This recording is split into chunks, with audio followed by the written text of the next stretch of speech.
My name is Dan Peterson. I'm a professor of Islamic Studies and Arabic at BYU, and I'm the president of the Interpreter Foundation. People ask sometimes, why would I want to travel with a group? Isn't it better, more fun, more free to travel individually? Well, obviously, that's a good way to travel. Travel with a small group of friends or simply as husband, wife, or family or something like that. But traveling with a group has certain advantages, especially in certain areas where travel is somewhat difficult. The Middle East, for example, can be a challenge. It's not always tourist friendly. Other areas of the world are the same way. But you also have benefits from traveling in group beyond that. You make friends. Sometimes you can bring along groups of friends. It can be quite fun to have a social group to travel with, and you don't have to worry about all of the details. There's someone along on one of these trips worrying about those details for you, about the lodging, the food, and the logistics of getting you around. So traveling with a group is a different experience, but a very good one in many ways. And for some areas, it's the only way I would go. I remember years ago going to Egypt and thinking, I don't think I want to face this alone again. I think I want to go with a group, have someone else run interference for me. Um, as far as traveling with an LDS-oriented group goes, I think that also has certain very distinct advantages. Obviously, going to a place like the Middle East, where there are a lot of specifically LDS approaches to things, would have an impact.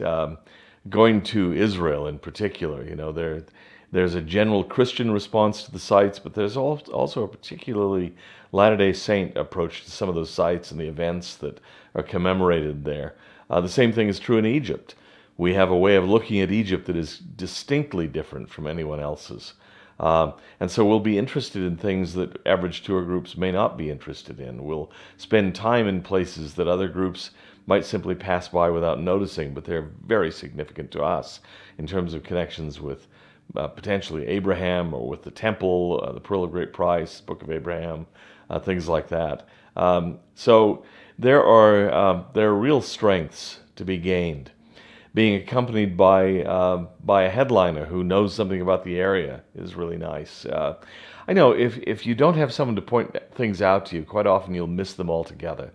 I grew up with a father who had studied as a boy in forestry school and had grown up on a farm. I didn't, either of those things. We'd travel through rural areas and he could point out the various kinds of trees and the fields and what was being grown. And to me, all I saw was, well, there are palm trees and sort of triangular trees, basically pine trees, and then the other category of other trees. And then there were brown fields and green fields. That's all I saw.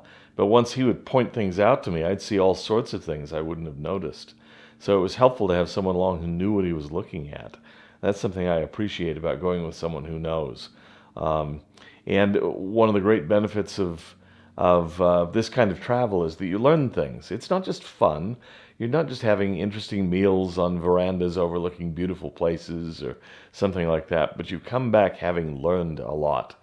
Your life has become richer by going on a trip like this.